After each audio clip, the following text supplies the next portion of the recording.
forest elephants live in the tropical forests on the African continent, and these forests would look completely different if it would not be for the forest elephant. About 1/3 of the hardwood species in the Congo Basin forest are known to be eaten and dispersed by forest elephants. So without forest elephants, those three species would go extinct. Did you know that there are actually two different species of elephants in Africa? The African savanna elephant and their lesser known cousin, the African forest elephant. I'm Alexander Nicholas. Welcome to Wildlife Café. And in this episode, I'm talking to Bas Huijbregts, Director of African Species Conservation at WWF, a whole lot more about this lesser known forest dwelling cousin and bring their story out of the woods. World Wildlife Fund's Wildlife Café is a space for conversations where passion, biodiversity, and conservation all converge. So, whether you're a conservationist yourself, conservation supporter, or a wildlife lover, this is the place for you. So top up that mug of yours, and thank you for joining us at Wildlife Café.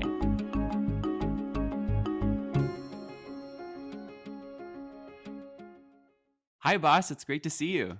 Great to see you too, Alexander. Thanks so much for joining Wildlife Café. Well, thanks for having me. It's a pleasure. Great. I'm really excited to be talking with you to hear more about and learn more about African forest elephants. And I've got a ton of questions. But before all that, I couldn't help but notice the painting behind you, which looks a lot like elephant ivory. So I wanted to ask you about that. What's the significance of that picture to you? Well, thanks for asking. It actually is a painting that my mother made of a picture that I took just before she passed away, and you might be able to see that she actually never be able to finish it. And I took that picture of a stockpile of ivory in Gabon in June 2012, when the Gabon government destroyed their entire government-held stockpile, about 10,000 pounds, sort of representing around 900 elephants. So their entire stockpile was burned that day as a strong symbol of that country that they were serious in combating elephant poaching and giving a strong signal to both poachers that they shouldn't come and poach in their country, but also to potential consumers of ivory that this is an illegal international commodity and it results in the death of elephants. That was sort of a proud of my work at that time, because we contributed in auditing that stockpile for a year before together with traffic. So that's that picture. Well, it is a very beautiful picture. So thank you for sharing, and very fitting topically, since I wanted to talk to you about African elephants, or African forest elephants in particular. And elephants have really been such an icon and symbol of the conservation movement for many years. And while there are actually 3 species in the world, 2 in Africa, 1 in Asia, less is talked about as much as the African savanna elephant. But their cousin, the African forest elephant, wasn't always considered to be an entirely different species until relatively recently. So I wanted to ask you why that was the case, and how did it come about to finally acknowledge a separate forest elephant species in Africa? Yeah, no, that's a good question. And it's a question that I asked myself all those years that I was working in the Congo Basin, is how can they not be separate? Just already for a layman person, you can see that they are different. They really look different. Forest elephants are way smaller than savanna elephants, really much smaller. Their ears are different. So savanna elephants, everybody knows savanna elephants from pictures. So they have this sort of Africa continent, oval shaped, wide ears. Whereas forest elephant ears are much smaller, round, and can ply back to their body so that they almost disappear, fold into their backs. And then also their tusks. So savanna elephants, they have these large tusks that stick out sort of at the side of their heads and curve upwards. Whereas forest elephants, their tusks are much straighter, almost completely straight, and they go downwards. Both sort of adaptations of them living in a dense forest, so that these things that stick out of their bodies don't get stuck in dense underground. So everybody already sort of knew it, but it was only not that long ago that after, let's say, several studies, including DNA studies, that it was really proven that these 2 species sort of genetically separated almost 2 million years ago, actually. So it was only in 2021 that they were officially recognized by IUCN, the International Union for the Conservation of Nature, as 2 separate species. And immediately the forest elephant was then classified as critically endangered versus its savanna cousin classified as endangered. So yeah, it's all recent and exciting, because it gives more momentum and more international recognition to that species, and the forest elephant really needs that. Yeah, very exciting indeed. And so, given that there are these two recognized different species of African elephant who live in these different habitats, in the forest environment, what is the role then that an elephant plays in their forest ecosystems? So first of all, forest elephants, they live in the tropical forests on the African continent. So all the way from Senegal in the west to the Democratic Republic of Congo in the east. And its heartland is really, let's say, the Congo Basin region, with its most important country being Gabon, followed by the Republic of Congo and Cameroon. And these forests would look completely different if it would not be for the forest elephant. First of all, forest elephants are big eaters of fruit. So more than 500 species of trees are known to be dispersed by forest elephants through them eating their seeds.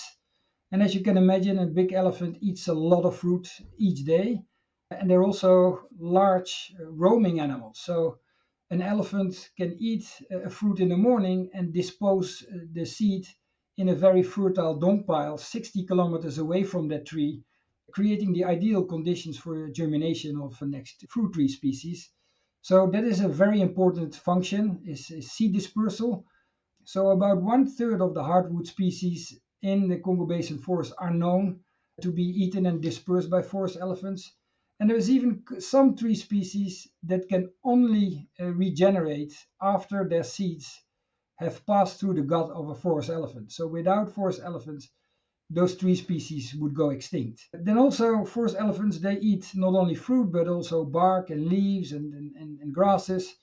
And by doing that, they create all these openings and clearings in the forest. They also create what they call as elephant boulevards, these highways that have been used by generations of elephants to go from one fruiting tree to another over huge distances, and thereby also creating, let's say, all these openings and habitats and access for other wildlife to food sources.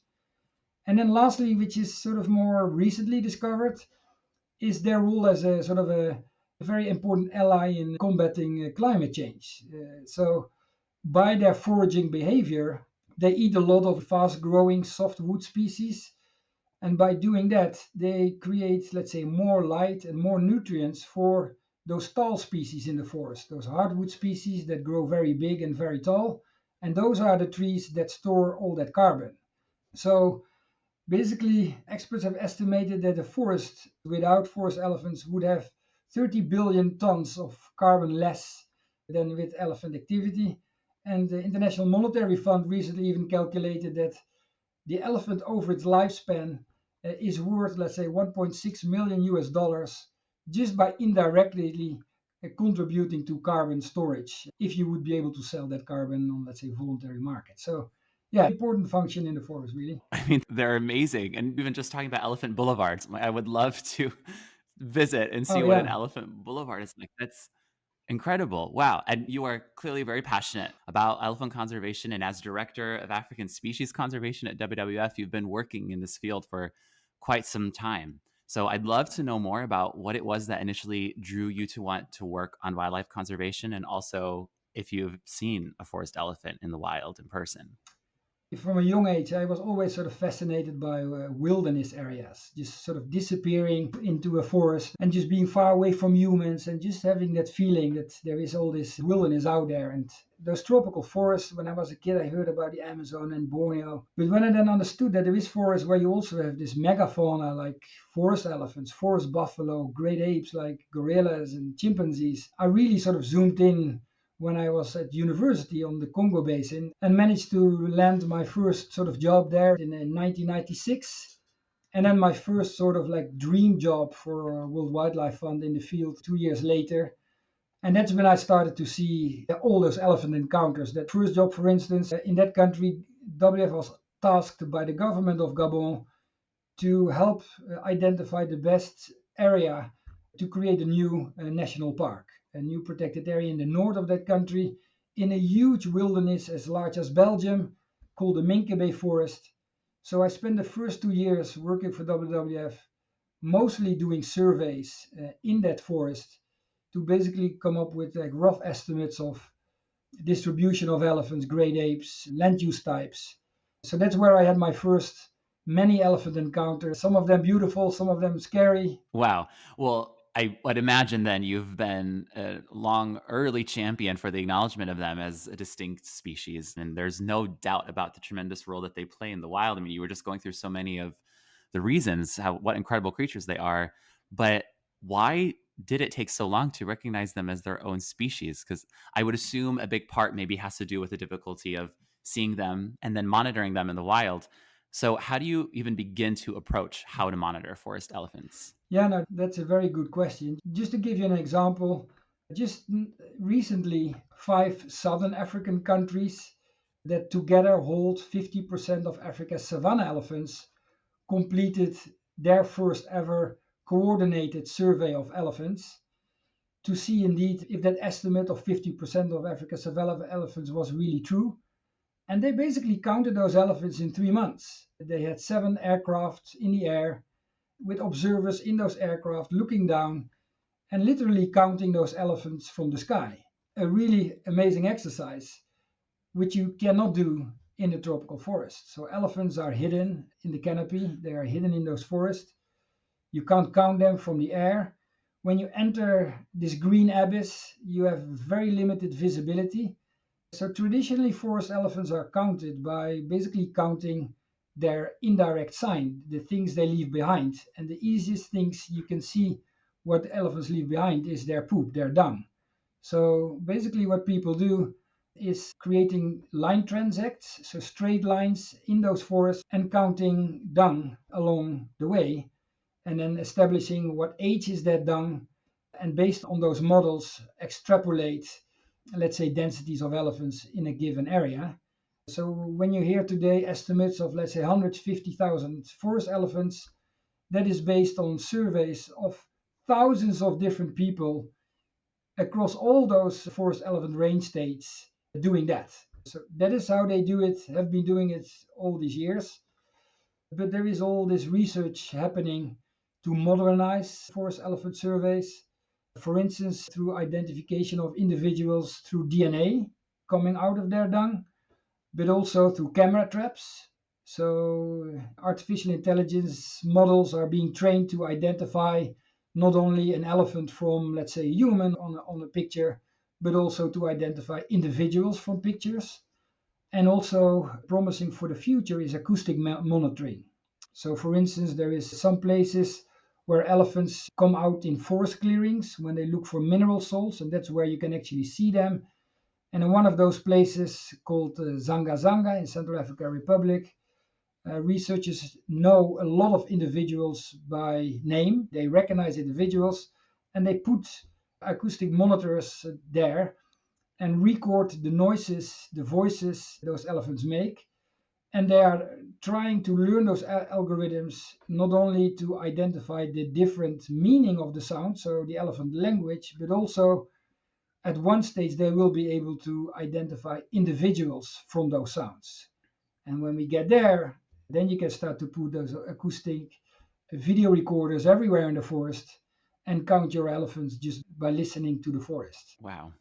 Well, so given that we're beginning to learn more about African forest elephants in the wild and that they are critically endangered, like you were just saying before, what are the major threats and pressures that are driving that status today? And are there similarities or differences with their savanna cousins?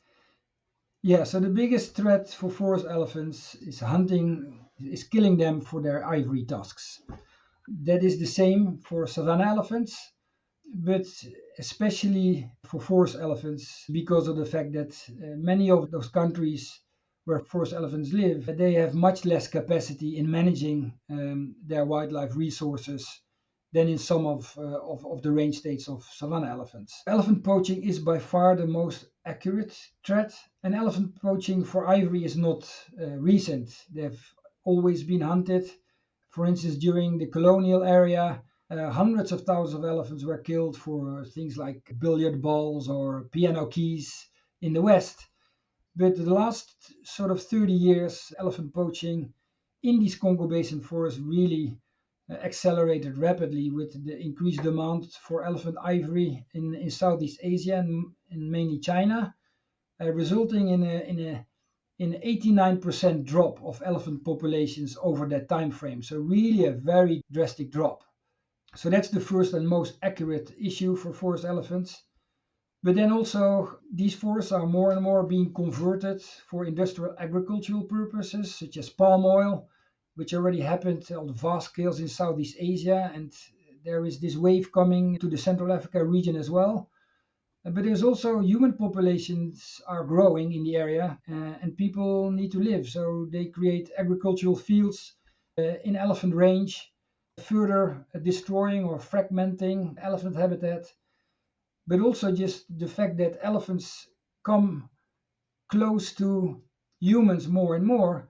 You have also an increased occurrence of human elephant conflict, and sometimes that results even in retaliatory killings of farmers that try to protect themselves or their fields from elephants. So that's another issue, is indeed habitat loss. Well, then to address, I mean, this broad breadth of issues and to protect forest elephants, what has WWF been doing? So WWF knows the Congo Basin region really well. WWF has been working there since 30 plus years.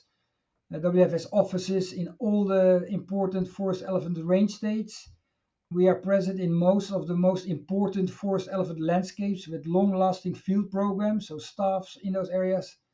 And the first thing that WWF has done, and which remains the most important one, the strongholds for elephants, is the protected area networks in those countries. So each of those countries, they have at least, and most of them more than 10% of their national territory in protected areas.